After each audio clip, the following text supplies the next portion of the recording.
আসসালামু আলাইকুম প্রিয় দর্শক, আজকের ভিডিওতে আপনাদেরকে আবারও স্বাগতম। আজ আমরা আলোচনা করব বাংলাদেশের স্বাধীনতা পরবর্তী 53 বছরে ঘটে যাওয়া কিছু গুরুত্বপূর্ণ ঐতিহাসিক ঘটনা নিয়ে। জানার চেষ্টা করব এই ঐতিহাসিক ঘটনাগুলো কিভাবে বাংলাদেশের রাজনীতি, সমাজ ব্যবস্থা এবং ইতিহাসে পরিবর্তন এনেছে। চলুন তাহলে শুরু করা যাক। বাকশাল গঠন। স্বাধীনতা পরবর্তী বাংলাদেশের প্রথম এবং অন্যতম সমালোচিত রাজনৈতিক সিদ্ধান্ত এবং ঘটনা ছিল শেখ মুজিবুর রহমানের বাকশাল গঠনের মাধ্যমে একদলীয় শাসন ব্যবস্থা কায়েম করা। সংবিধানের চতুর্থ সংশোধনীর মাধ্যমে 25 জানুয়ারি 1975 সালে এই ব্যবস্থার প্রবর্তন করা হয়েছিল। বাংলাদেশ কৃষক শ্রমিক আওয়ামী লীগ নামে একটি রাজনৈতিক দলের ব্যানারে এই সরকার পদ্ধতি চালু করা হয়, যা পরবর্তীতে বাকশাল নামে পরিচিতি পায়। এই পদ্ধতিতে দেশের সব রাজনৈতিক দল নিষিদ্ধ করা হয়। 1975 সালে স্বাধীনতার মাত্র 4 বছরের মাথায় এই সরকার পদ্ধতির প্রবর্তন ছিল বাংলাদেশের গণতান্ত্রিক রাজনৈতিক ব্যবস্থার জন্য একটি বিরাট আঘাত। এই সমালোচিত সরকার পদ্ধতি প্রবর্তনের জন্য শেখ মুজিবুর রহমান সে সময় দেশে বিদেশে ব্যাপকভাবে সমালোচিত হয়েছিলেন। 15 আগস্ট 1975 সালের 15 আগস্ট বাংলাদেশের স্থপতি এবং তৎকালীন রাষ্ট্রপতি শেখ মুজিবুর রহমান ও তার পরিবারের অধিকাংশ সদস্যকে নৃশংসভাবে হত্যা করা হয়। একদল সেনা কর্মকর্তা এই হত্যাকাণ্ডের সাথে জড়িত ছিল। এই হত্যাকাণ্ডের মাধ্যমে বাংলাদেশের স্বাধীনতা আন্দোলনে নেতৃত্বদানকারী দল আওয়ামী লীগ ছত্রভঙ্গ হয়ে যায়। নভেম্বর 1975 অভ্যুত্থান, পাল্টা অভ্যুত্থান ও জেল হত্যা। শেখ মুজিবুর রহমান হত্যাকাণ্ডের পর বাংলাদেশের রাজনীতিতে যে অস্থিরতা এবং অনিশ্চয়তা তৈরি হয়, তার ফলশ্রুতিতে সেনাবাহিনীর অন্য আরেকটি অংশ পাল্টা অভ্যুত্থান করে, যা হয়েছে মেজর জেনারেল খালেদ মোশাররফের নেতৃত্বে। শেখ মুজিবুর রহমানকে হত্যার পর খন্দকার মোশতাক আহমেদ রাষ্ট্রপতি হলেও দেশের শাসন ক্ষমতা নিয়ন্ত্রণ করছিলেন মুজিব হত্যার সাথে জড়িত সেনা কর্মকর্তারা। তখন সেনাবাহিনীতে চেইন অব কমান্ড কার্যত ভেঙে পড়েছিল। এর ফলশ্রুতিতেই সংগঠিত হয় 3 নভেম্বরের অভ্যুত্থান।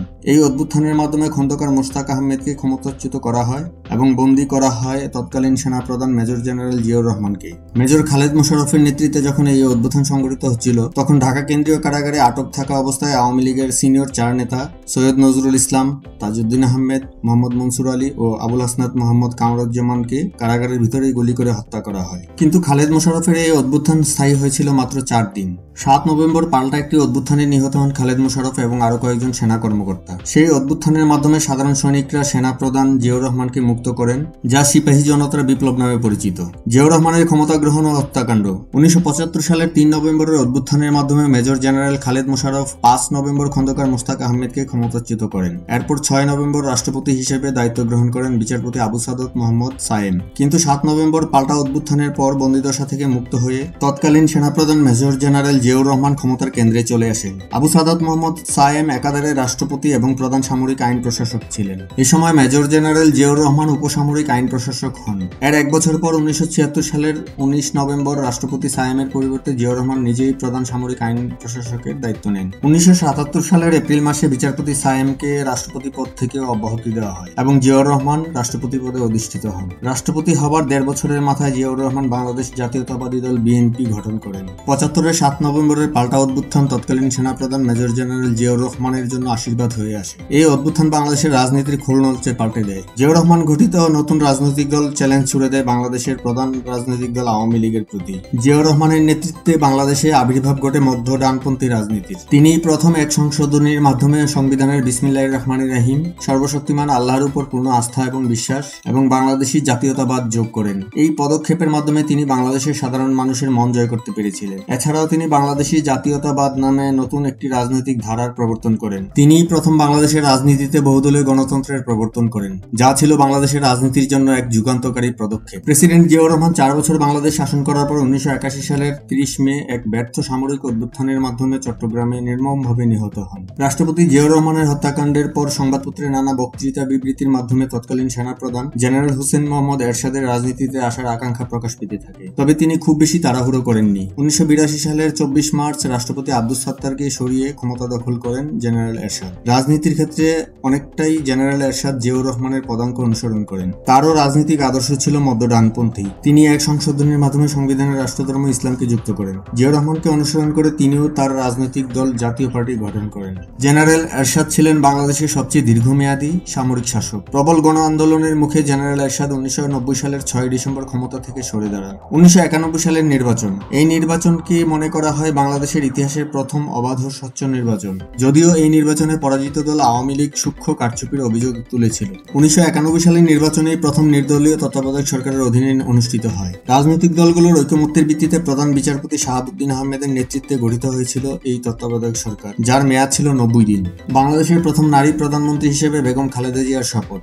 জেনারেল এরশাদের পতনের পর 1991 সালে অনুষ্ঠিত নির্বাচনে বাংলাদেশ জাতীয়তাবাদী দল বিএনপি জয়লাভ করে। দলের প্রধান বেগম খালেদা জিয়া 1991 সালের 20 মার্চ বাংলাদেশের প্রথম নারী প্রধানমন্ত্রী হিসেবে শপথ গ্রহণ করেন। রাজনীতিতে আসার মাত্র 10 বছরের মধ্যে প্রধানমন্ত্রী হন বেগম জিয়া। বাংলাদেশের মতো একটি রক্ষণশীল সমাজ ব্যবস্থায় একজন নারী প্রধানমন্ত্রী হওয়ায় বহির্বিশ্বে বাংলাদেশ সম্পর্কে একটি ইতিবাচক বার্তা দিয়েছিল। সংসদীয় শাসন ব্যবস্থায় ফিরে যাওয়া। 1991 সালের 6 আগস্ট বাংলাদেশের সংবিধানে দ্বাদশ সংশোধনী আনা হয়। এর মাধ্যমে বাংলাদেশের সংসদীয় শাসন ব্যবস্থার পুনঃপ্রবর্তন ঘটে। বাংলাদেশের সংবিধানের এই দ্বাদশ সংশোধনী ছিল একমাত্র সংশোধনী যেখানে সংসদে প্রতিনিধিত্বকারী সবগুলো রাজনৈতিক দল একমত হয়েছিল।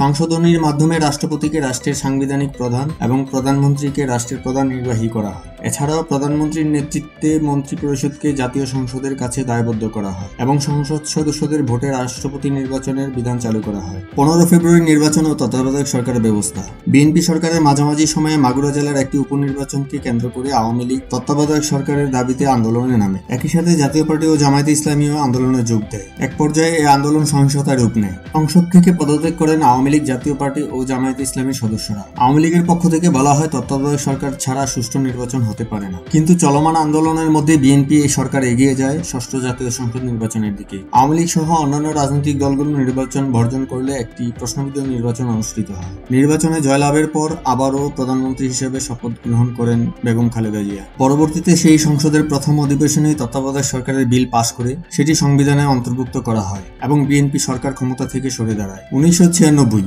21 বছর পর ক্ষমতায় আওয়ামী লীগ। সংবিধানে তত্ত্বাবধায়ক সরকার সংযুক্ত হওয়ার পর 1996 সালের জুন মাসে সপ্তম জাতীয় সংসদ নির্বাচন অনুষ্ঠিত হয়। এই নির্বাচনে জয়লাভের মধ্য দিয়ে আওয়ামী লীগ আবারও 21 বছর পর ক্ষমতায় ফিরে আসে। 1975 সালে শেখ মুজিবুর রহমান হত্যাকাণ্ডের পর নানা চড়াইউতরাই পার করে 1996 সালের নির্বাচনে আওয়ামী লীগের জয় বাংলাদেশের রাজনীতির জন্য একটি গুরুত্বপূর্ণ বার্তা বহন করেছিল। 1/11/2000 সাল। 2001 সালে বিএনপি আবারও ক্ষমতায় ফিরে আসার পর 2007 সালের 22 জানুয়ারির নির্বাচনকে কেন্দ্র করে আবারও নতুন সংকট তৈরি হয়। আওয়ামী লীগের অভিযোগ ছিল নিজেদের পছন্দ মতো সদ্য অবসরপ্রাপ্ত প্রধান বিচারপতি KM হাসানকে তত্ত্বাবধায়ক সরকারের প্রধান পাওয়ার জন্য সুপ্রিম কোর্টের বিচারপতিদের অবসরের বয়সসীমা বাড়িয়ে দেওয়া হয়েছে। তীব্র রাজনৈতিক সংকটের মুখে KM হাসান প্রধান উপদেষ্টার দায়িত্ব নিতে অপারগতা প্রকাশ করলেও সংকট কাটেনি। তখন রাষ্ট্রপতি ইয়াজউদ্দিন আহমেদ নিজেই প্রধান উপদেষ্টার দায়িত্ব নিলে সংকট আরো ঘনীভূত হয়। এক পর্যায়ে আওয়ামী লীগ সহ বিরোধী জোট নির্বাচন বর্জনের ডাক দিলেও সরকার 22 জানুয়ারির নির্বাচনের দিকে এগিয়ে যাচ্ছিল। এতে আন্দোলন ও সংঘাত আরো তীব্র হয়।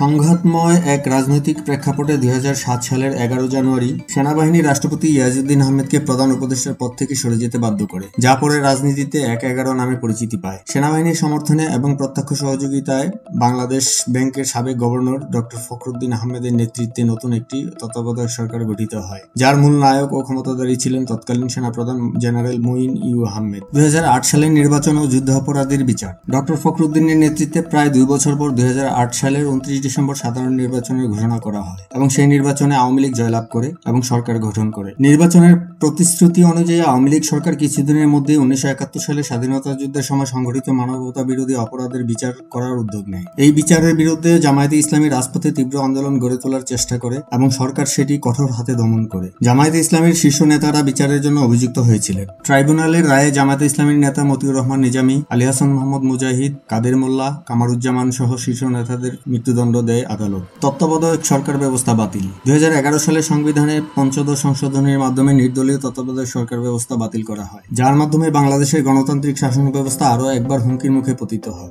সংবিধানের পঞ্চদশ সংশোধনীর মাধ্যমে তত্ত্বাবধায়ক সরকার ব্যবস্থা বিলোপ করার পর তৎকালীন বিরোধী দলীয় নেতা বেগম খালেদা জিয়া এক সংবাদ সম্মেলনে বলেন, এরপর নিরপেক্ষ নির্বাচনের মাধ্যমে ক্ষমতা পরিবর্তনের আর কোনো সুযোগ রইল না। 2014 সালের 5 জানুয়ারি নির্বাচন। তত্ত্বাবধায়ক সরকার ব্যবস্থা ফিরিয়ে আনার দাবিতে বিএনপি এবং সমমনা রাজনৈতিক দলগুলো রাজপথে আন্দোলন করলেও সরকারের ব্যাপক মামলা, হামলা এবং দমন পীড়নের মুখে খুব একটা সুবিধা করতে পারেনি। তাই বাধ্য হয়েই বিএনপি নেতৃত্বাধীন জোট নির্বাচন বর্জন করে। নির্বাচন নিয়ে জাতিসংঘের মহাসচিবের বিশেষ দূতের মধ্যস্থতায় সমঝোতার চেষ্টাও বিফলে যায়। শেষ পর্যন্ত 2014 সালের 5 জানুয়ারি একটি প্রহসনী নির্বাচনের মাধ্যমে টানা দ্বিতীয়বারের মতো ক্ষমতায় আসে আওয়ামী লীগ। ভোটারবিহীন সেই নির্বাচন দেশে বিদেশে ব্যাপকভাবে সমালোচিত হয়। 2018 সালের 30 ডিসেম্বর নির্বাচন। 2018 সালের 30 ডিসেম্বর আরেকটি প্রহসনের নির্বাচনের মাধ্যমে টানা তৃতীয়বারের মতো ক্ষমতায় আসে আওয়ামী লীগ। 2008 সালের পর প্রথমবারের মতো নির্বাচনে আসে সব রাজনৈতিক দল। সেই বিবেচনায় এই নির্বাচনের একটি ভিন্ন দিক ছিল। তবে নির্বাচনের দিন শুরু থেকেই দলীয় সরকারের অধীনে নিয়ন্ত্রিত এবং একচেটিয়া নির্বাচনের অভিযোগ ওঠে। এই নির্বাচন নিয়ে প্রশ্ন এবং অভিযোগের পাল্লা আরো অনেক ভারী। অনেক প্রশ্ন এবং অভিযোগের মুখেও টানা তৃতীয়বার একটি প্রশ্নবিদ্ধ সরকার গঠন করে আওয়ামী লীগ। এই নির্বাচন নিয়ে সবচেয়ে গুরুতর অভিযোগ ছিল নির্বাচনের আগের রাতেই ক্ষমতাসীনদের ব্যালট পেপারে সিল মেরে ব্যালট বাক্স ভরে রাখা।